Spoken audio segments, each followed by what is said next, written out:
So congratulations on reaching 1,000 subs. Thank you. Thank you. It's been a long journey, but rewarding. Great stuff. I'm pleased to hear it. I'd like to do another one, celebrate when you make 1,000 subs. Ah, God, yeah. Well, I hope I don't keep you waiting too long. I hope so too. I'll do my best to get you there.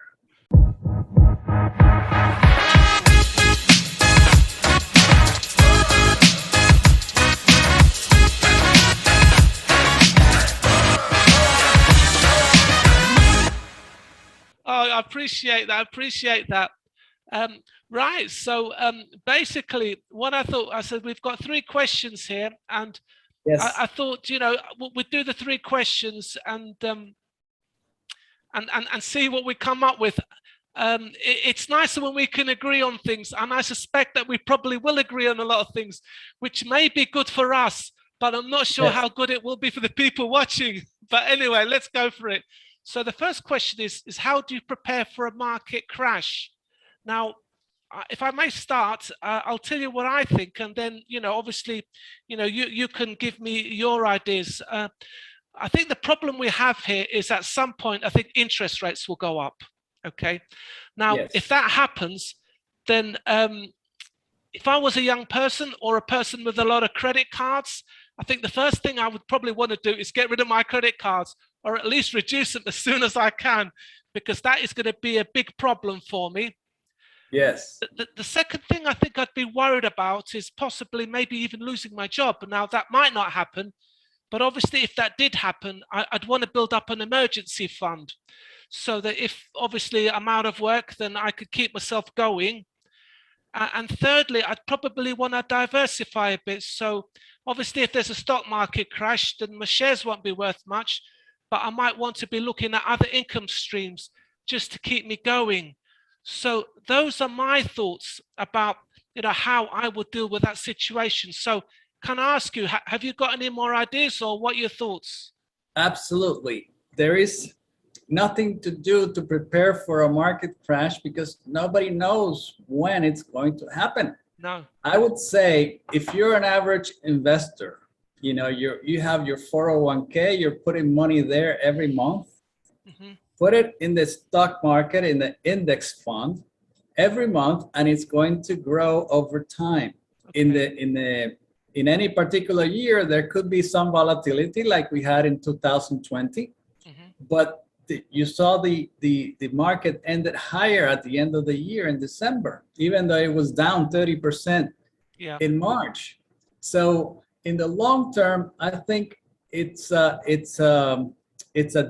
known fact that stock prices rise with the economy.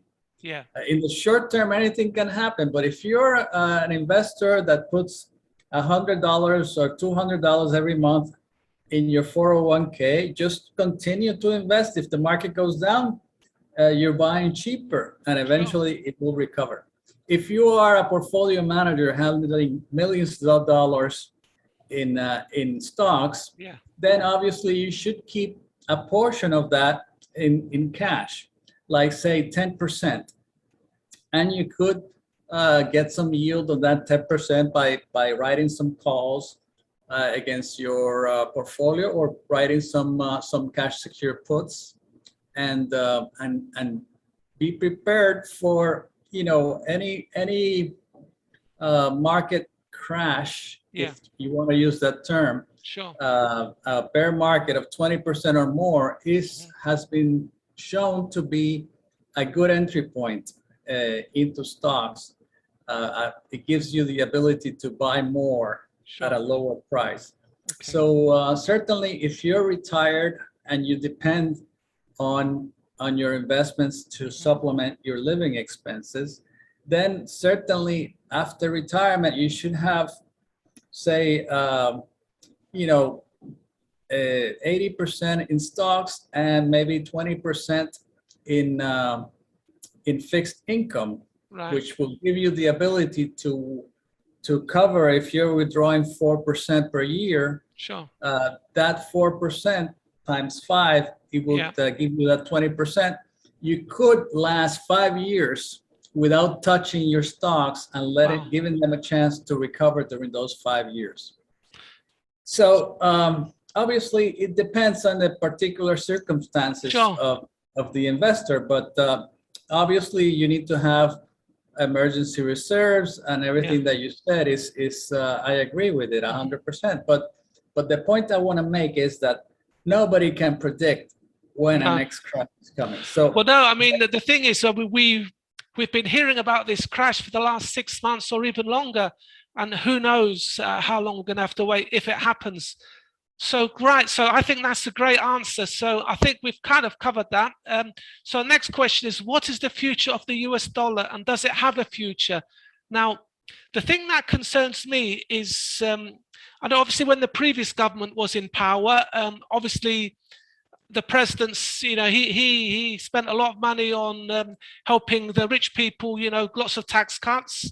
And then obviously we've got COVID and lots of money was printed. And then, and now we've got the infrastructure and all this other stuff going off. So it seems as if every time there's a problem or every time we need any money, we just go and print more money. Now, as far as I understand, the problem with that is obviously that devalues the currency. And then we get into a situation where you get a lot of debt. And then, as we know, that the American government have just recently increased the debt ceiling. So, you can keep increasing that debt ceiling, but there comes a point where, you've got to pay back the money, or will you pay back the money? So where does that leave the dollar? I mean, what are your thoughts about that? I think the US dollar is going to be strong so long as the American economy is strong. The currency, a fiat currency, depends on the economy for its strength. Right now, the American economy, for good or for bad, is the strongest in the world, is the largest economy in the world, and the US dollar is a reserve currency for many central banks across the world. And rightly so, because a lot of transactions are affected in US dollars. And so you cannot say, I don't like the US dollar, but I like the American stock exchange, because it's a contradiction. If you like US stocks, if you think Microsoft is a great company, if you think Tesla is a great company, if you think Google, Apple, all these leading technology companies are great, then you have to agree that you like the dollar, because these companies operate in dollars. Okay. Yeah, that's a good answer. So then if we go on to our third question, which is, if you had to choose between real estate and crypto, which would you choose? Now, I'm going to allow you to say first, because I know what your thoughts are, and then I will end with a closing speech, if I may. Okay? Absolutely. Absolutely. I think hands down, real estate is much better than crypto. And I'll tell you why. Okay. I think, there is, like you say, there is going to be a period of inflation. There's no denying that. The printing of money has been tremendous. But the inflation is going to be tempered or limited by what other economies around the world do with their currency, because the American dollar is a function of how it trades with other currencies. So if everybody else is printing money also, all the currencies devalue at the same rate, and so there is no material change in the exchange rate. And so, but that aside, assuming 2 or 3% inflation rate, real estate is a terrific hedge against inflation. And I'll tell you why. Okay. Because when you have an asset, a fixed asset that costs you money to build the land, the wood, the electricity, or the plumbing, all that is physical assets. You put it there. Say you buy a home for $100,000 to make it easy. But you don't pay $100,000. You pay maybe a down payment, maybe $10,000, $20,000. The rest of it you borrow at a fixed rate of 3 or 4%. The bank will allow you to just pay them 3 or 4%. So if you have inflation, let's say that the property, there's inflation of 5%. If 5% inflation happens, then that house of $100,000 is going to be worth, or it's going to cost somebody else $105,000. So that extra 5,000 in terms of your return, if you have $20,000 into the property, that's a 25% return on your money right there from 1 year to the next.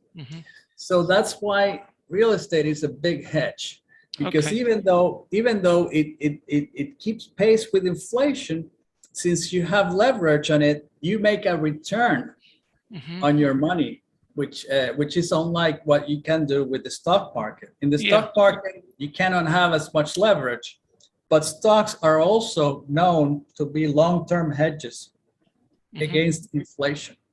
Because companies can raise prices on their products if their costs increase, and they protect their profits. And so as a percentage, the stock prices keep pace with inflation very well. Okay. Well, I saw that amazing video collaboration that you did with Michael Kuda, and I know that Michael is very much into real estate, and I applaud him for that, and I wish him all the best. And, you know, my son, he's sort of roughly the same age. He's a little bit younger, and he's into real estate. And, you know, from a personal point of view, I understand real estate. I mean, I understand, you know, you get a mortgage, you get a property, the property goes up in value, you get equity. If you want to, you could then buy another property. And so you build your portfolio up. Obviously, there's things that you've got to consider, the maintenance, you know, the renovations. Okay, you rent it out to people. If you rent it, there'll be times when, you know, people leave, and then you have to wait a few months until you get somebody in. So there's those gaps in between and all that. I understand all that. And that's great for somebody like Michael or somebody like my son, Max. But I'm a guy who's in his 60s. Can I wait 20, 30 years to build up a portfolio? I don't think so. So for me personally, it's crypto. I mean, crypto has been going up 130% every year. So, you know, as much as I agree with you in real estate for young people, for somebody my age who's got a bit of extra cash, for me, it's crypto. So your last thoughts on that? Tell me what you think about my comments. I think, you know, if you're a regular guy, you don't need to have a portfolio of real estate. If you're renting your home, you can go out and buy a home, because with inflation, your rental payments are going to go up, but your mortgage payments are going to stay the same. And so real estate, even just to buy it for your own home, for your own use, to have a place to raise your family, it's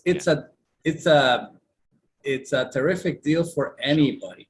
Now, crypto, the problem with crypto is that there's nothing, I don't understand what is sustaining the value of crypto, because crypto, you know, started very short time ago in terms of, you know, relative to history, and it can easily go away the same way it came. So there's no reason that somebody can tell you crypto is worth $60,000 per crypto because of X. Those assumptions can change. And so I ask you, would you put 100% of your money in crypto? Personally, I wouldn't. I would diversify, you know.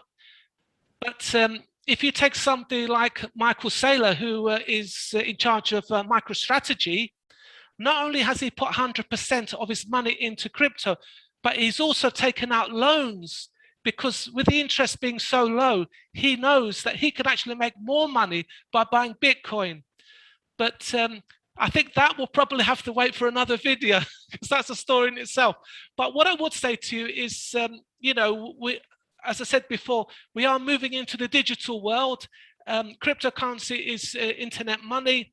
And, you know, I know people will invest in gold, people invest in shares, people invest in, you know, real estate. So, you know, there's room for everybody, and only time will tell, you know, who are the winners and who are the losers.